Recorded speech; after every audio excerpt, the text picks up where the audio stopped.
Iguodala to Curry, back to Iguodala, up for the layup. Oh, blocked by James. Curry, one-on-one. Irving puts it up. It's good. Kyrie Irving from downtown. The three, steps back, crossover, puts up a three. Rebound James. Seconds. It's over. It's over. Cleveland is a city of champions once again. The Cavaliers are NBA champions. Cleveland, this is for you. What's going on, Cavs fans? It's Skylar Wepker and Kevin Lynch from The Block, The Shot, The Stop, a Blue Wire podcast covering the Cleveland Cavaliers, and a little more somber today, coming at you a little bit later than immediately after the game. You know, obviously we're dads before we're Cavs fans, and we had kind of dad commitments today. But a little bit more somber as we talk about the Cavs dropping to the Orlando Magic and kind of a tight game. You know, 108 to 103, ending our 16-game winning streak. Kevin, what were your main takeaways kind of watching this game, reviewing the box scores? What'd you see? So I'm going to tell you what I saw in a perfect analogy happened today, right? As you said, we were both dadding earlier in the day. That's why we put it off till this evening.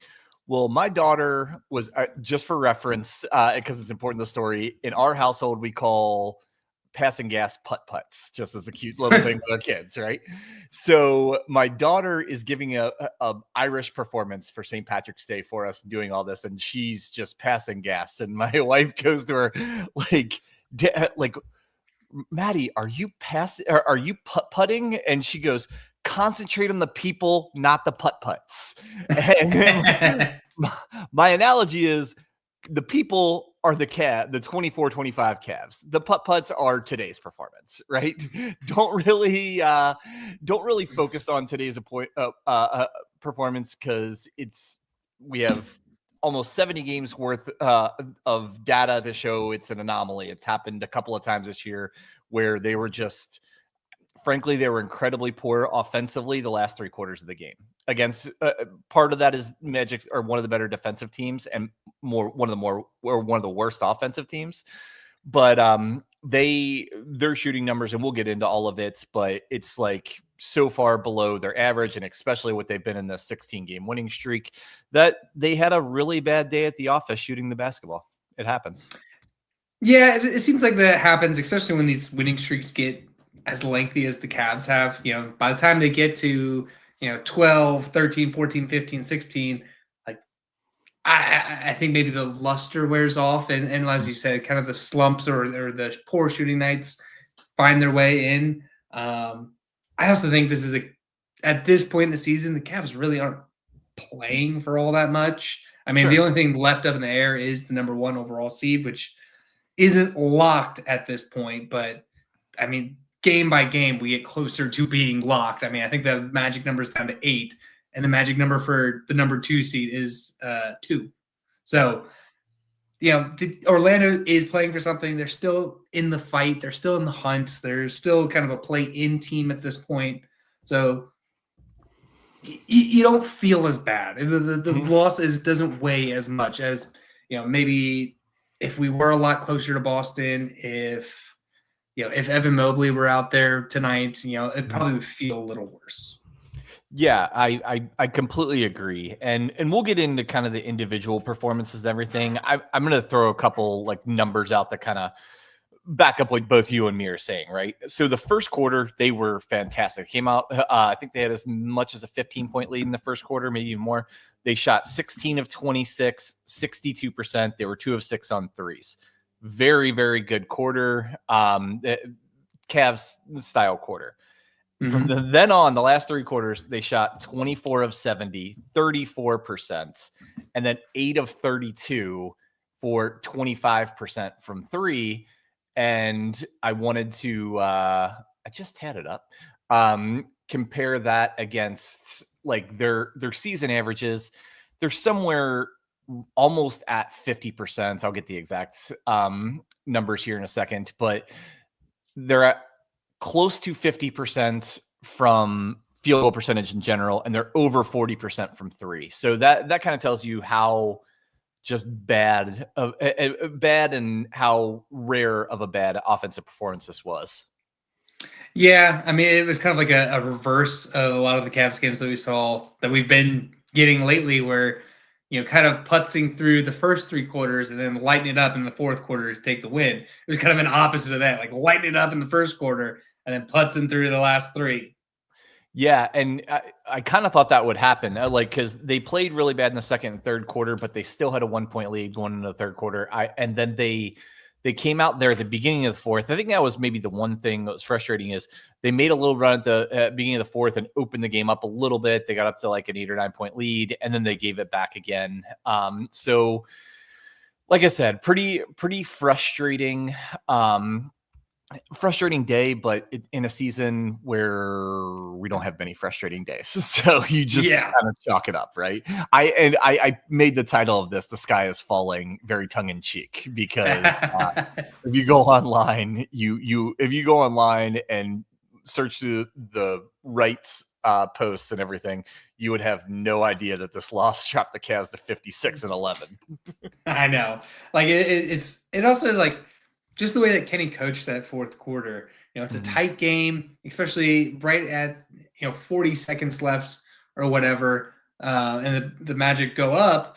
Kenny doesn't call a timeout. He kind of lets these guys play it through. Like he finished the game 2 timeouts remaining, so it didn't feel like a game that Kenny really.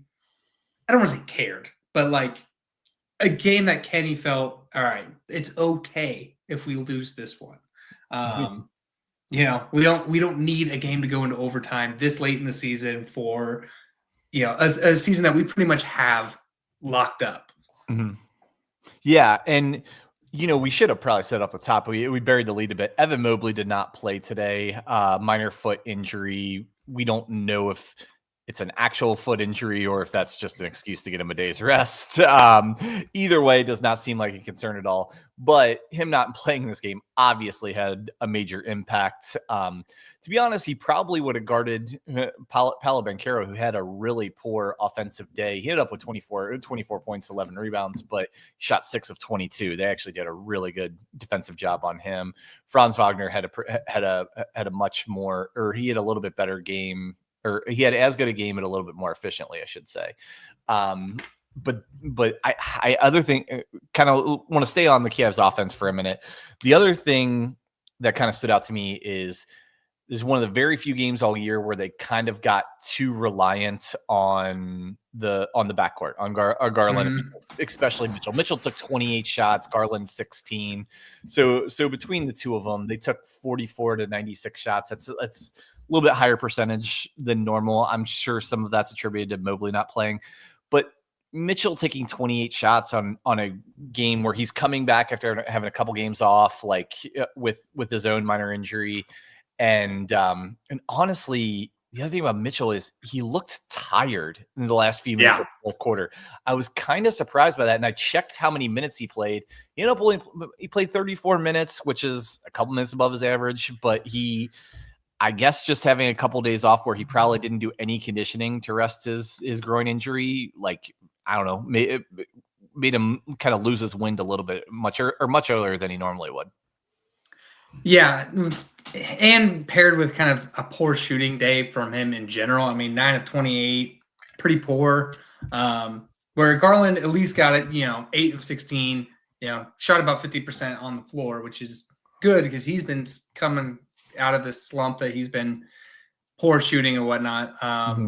So yeah, you don't want to see Mitchell kind of hucking up 28 shots, playing 34 minutes when he's coming off of, like you said, missing a few games with a groin injury, probably not conditioning at all during that. I don't know if maybe this game, they were treating this game as a ramp up game to the West, but I don't know, the teams that you're playing in the West really aren't playing for anything. The Clippers aren't playing for nothing. Suns aren't playing for nothing. Jazz aren't playing for nothing. I'm not sure how they're treating the Mitchell piece, but with Mobley being out, the only thing of concern that showed is how thin they are at the 4 or 5 spot, because your next guy up was Tristan Thompson, which Cavs legend, great locker room guy. I don't need Tristan Thompson at 34 years old putting in serious minutes.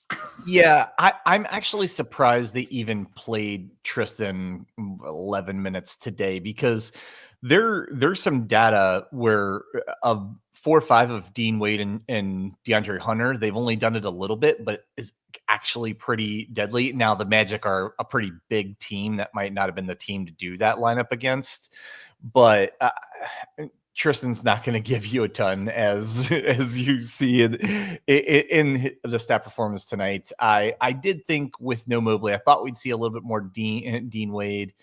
He did play 22 minutes. I thought he played fine. He didn't get many opportunities offensively, but contributed in other areas. And again, anomaly. The last podcast we did, we covered like how amazing Sam Merrill's been the last 6 weeks. Sam Merrill went 1 for 7 from 3 today, like as he's been shooting 50% over the last 6 weeks. So that just goes to the anomaly stuff. I mean, Donovan Mitchell's a 40% 3-point shooter, and he was 3 for 14 from 3 today.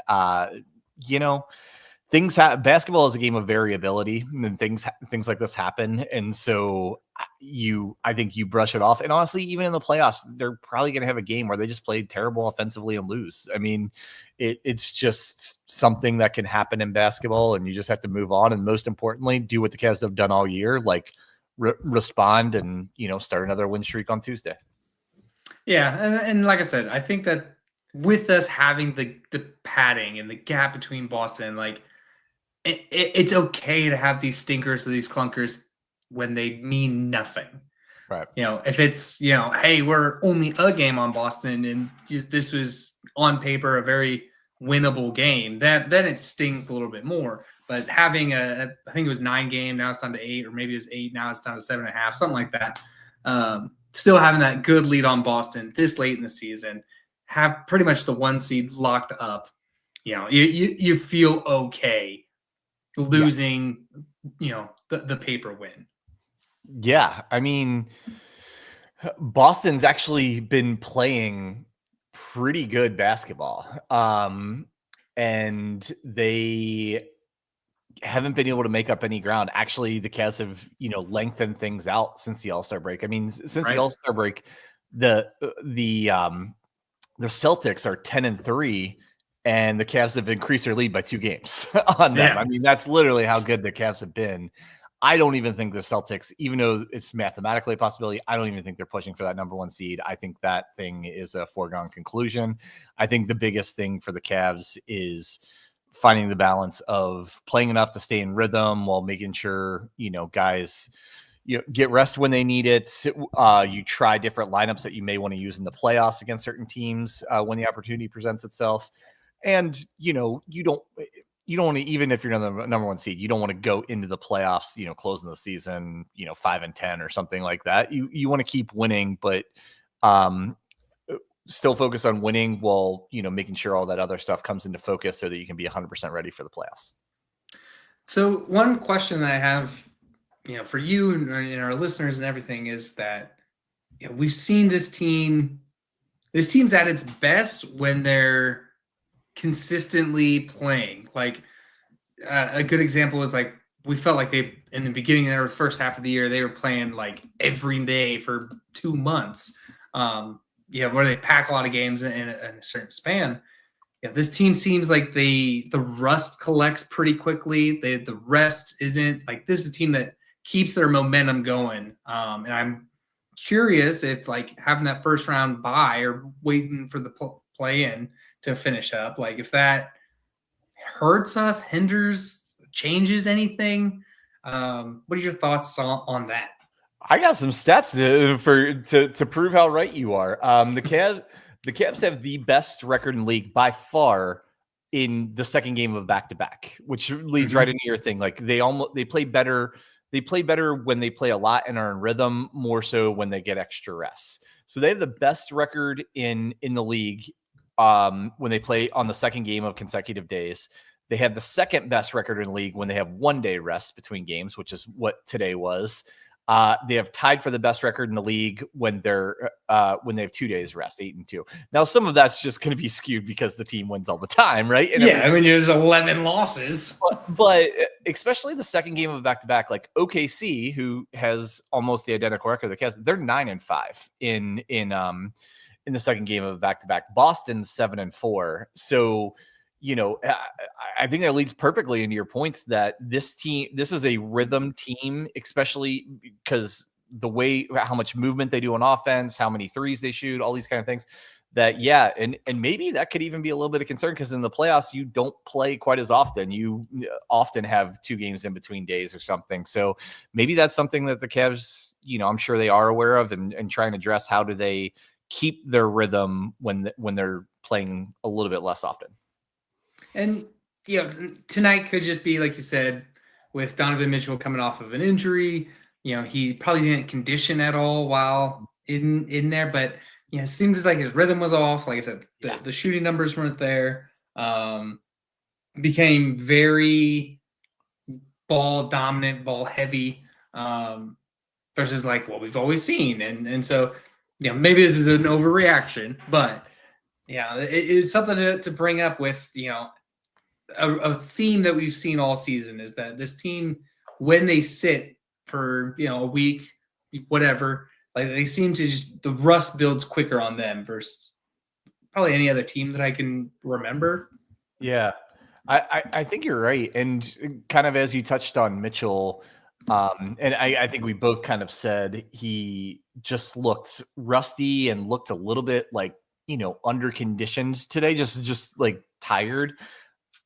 Some good like shooting stats. Like, so in the first and third quarter, so to start the game and to come out of halftime when he got plenty of rest, he was a combined 5 for 9 from the floor, right? Mm-hmm. In the second and fourth quarter, once the legs get a little bit more tired and everything, he was a combined 4 for 18. So, like a little bit interesting because Donovan Mitchell's obviously an incredibly conditioned athlete and everything, but I don't know if, and maybe he'd been nursing an injury where he hadn't been conditioning as much even before he sat out the last couple of games. But for whatever reason, he was obviously off. You can see that by the stats, and he looked unexpectedly tired at the end of the first half, and especially at the end of the game.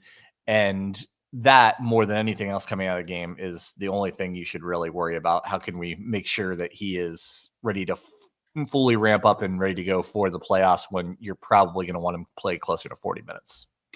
Same thing with Evan Mobley. Like this foot could be precautionary, but you don't want it to become a discussion point, to become something that national media start talking about, because then they're going to say, they're going to call it every which way as soon as they start noticing this trend. Sure. One more kind of overall thing about the Cavs, then we can get into a couple of players before we preview the Clippers on Tuesday night. But they, what did you think about the rotations from today's game? Meaning, like, they have Hunter start for Mobley.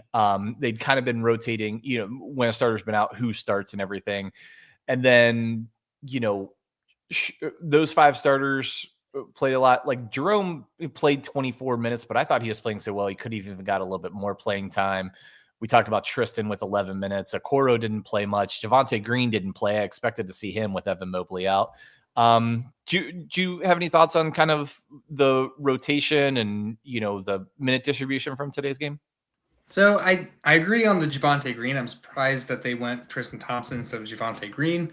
Like you said, they kind of, I don't want to say small ball lineup, but I would say like mid-sized lineup. Yeah. with Dean Wade and DeAndre Hunter, and then throwing Javonte Green in there. I'm curious. I mean, like I said, we kind of watched the game after the data activities, but Isaac Okoro with 8 minutes, but 8 minutes with a negative 13 plus minus. So yeah, I don't know if that was just getting outmanned, outmatched.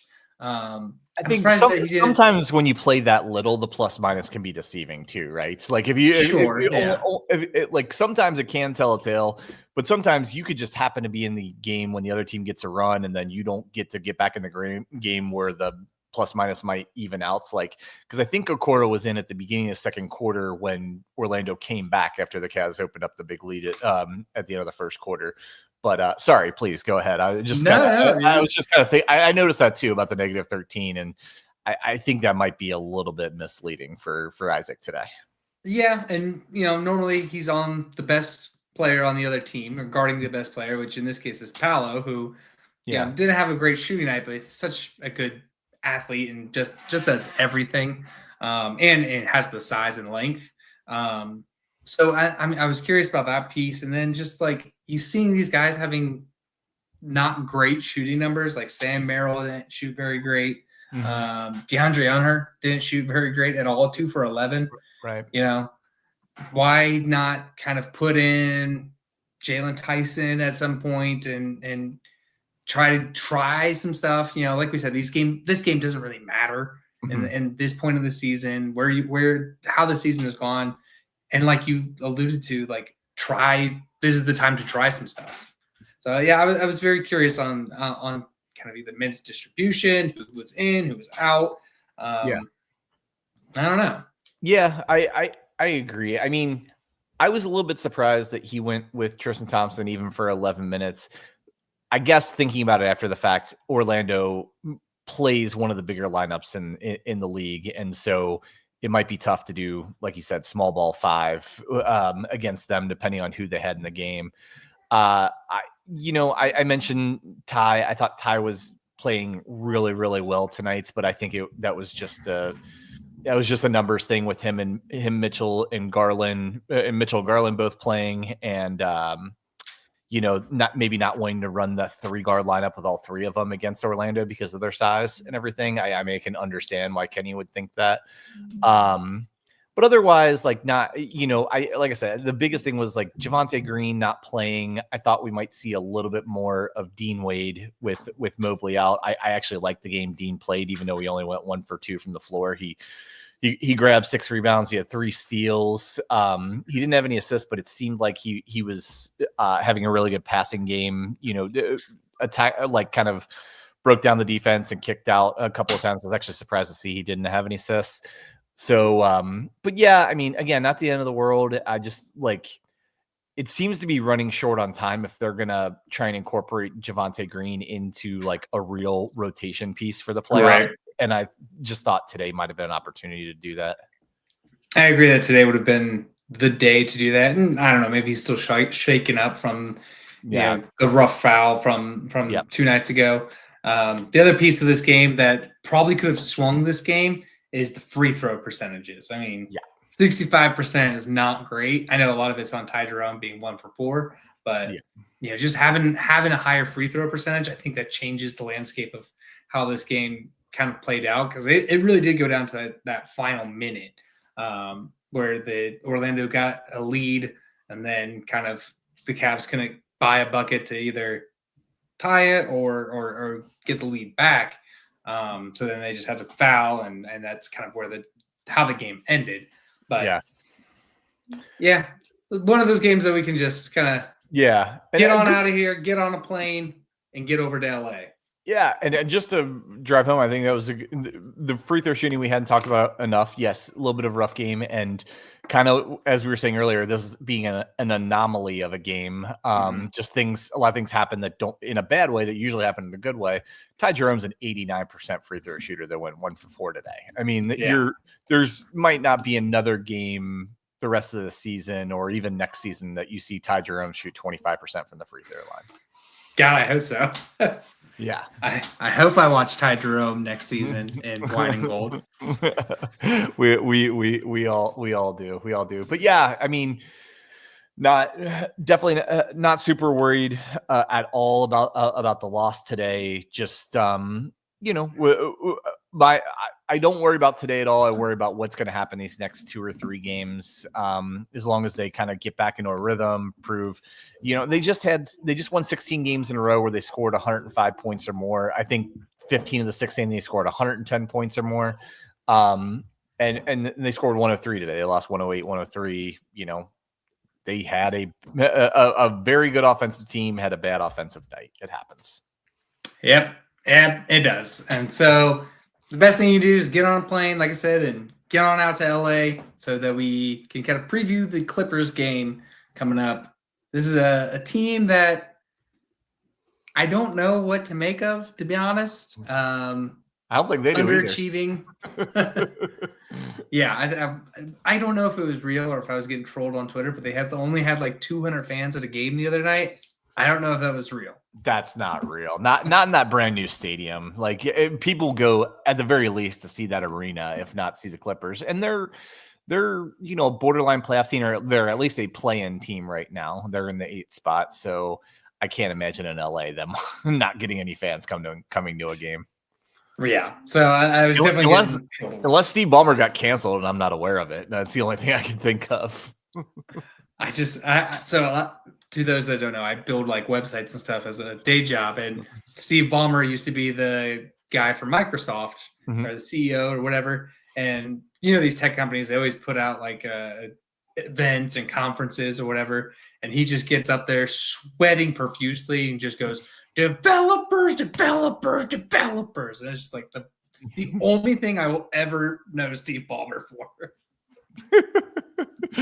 Oh no, that's funny. Yeah, the Clippers are an interesting team. I think in a lot of ways you can say they overachieved depending on what people depending on what you thought of them coming into this season. I think a lot of people had negative connotation that this team might even fall out of the play-in altogether. They were in the 4 or 5 spot in the playoffs for a bulk of the year, and then slid a little bit here the last month or two.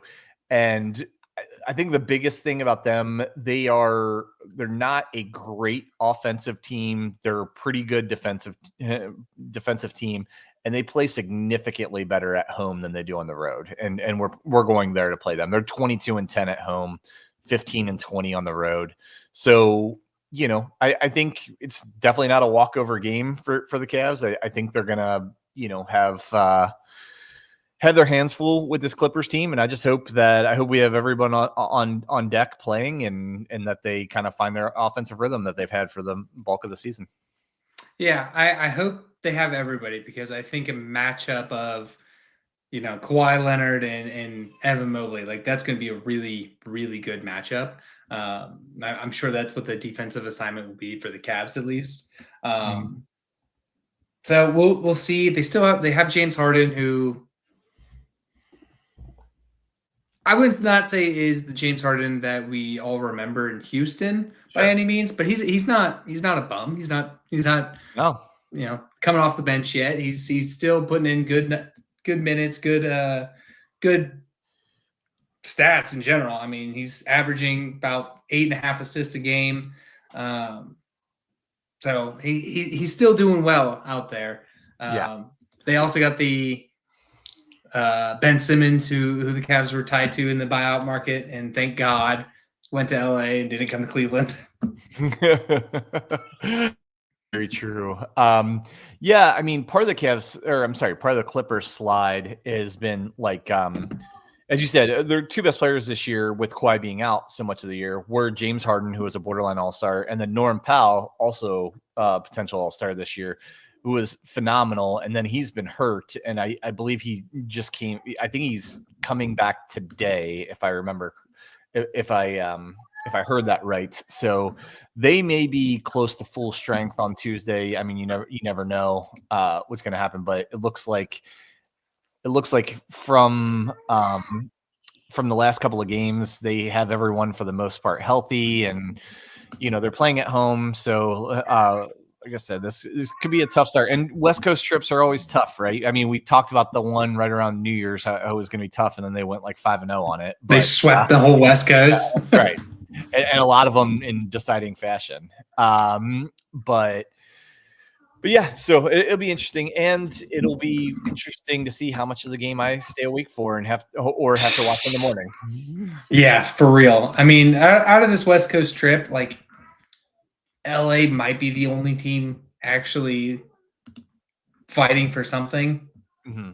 You know, they're pretty much right at the 8 seed. I mean, they're still 2 games behind Minnesota and 4 games up from the 9 seed. So maybe the 7th seed is their ceiling. So you're facing a team that's kind of playing for something, which always adds something, especially this late into the season. For sure. I mean, they don't play as challenging of opponents as you said from their last West Coast trip that they swept, but it's always tough going out there, and especially if it seems like we might have some guys either a little bit dinged up or just the time of year that they want to get them some rest. So we'll see how full the Cavs, how full their kind of roster is for each game. And yeah, I mean, they obviously can beat any of these teams on this trip. But realistically, I would like them to come back after this trip, no matter what their record is, that the number 1 seed is for all intents and purposes done. We don't even have to think about it anymore. And then that last about 9 or 10 game stretch of the year is all about setting them up for the playoffs. No doubt. I definitely agree. So with that, I think it's safe to get out of here. If you're checking us out for the first time or just finding us, please leave us, a like, subscribe on any of your podcast app of choice. We're all over them. Please leave a 5-star review. That really, really helps us in the algorithm and just kind of gets us out there a little more. Thank you to Blue Wire for letting us do all of this. Follow us on all the socials. Connect with us. We'd love to respond to fans. We'd love to hear what you guys are feeling. So with that, he's Kevin Lynch. I'm Skylar Webker. Tim Daniel is out there somewhere. And have a good night. Go Cavs.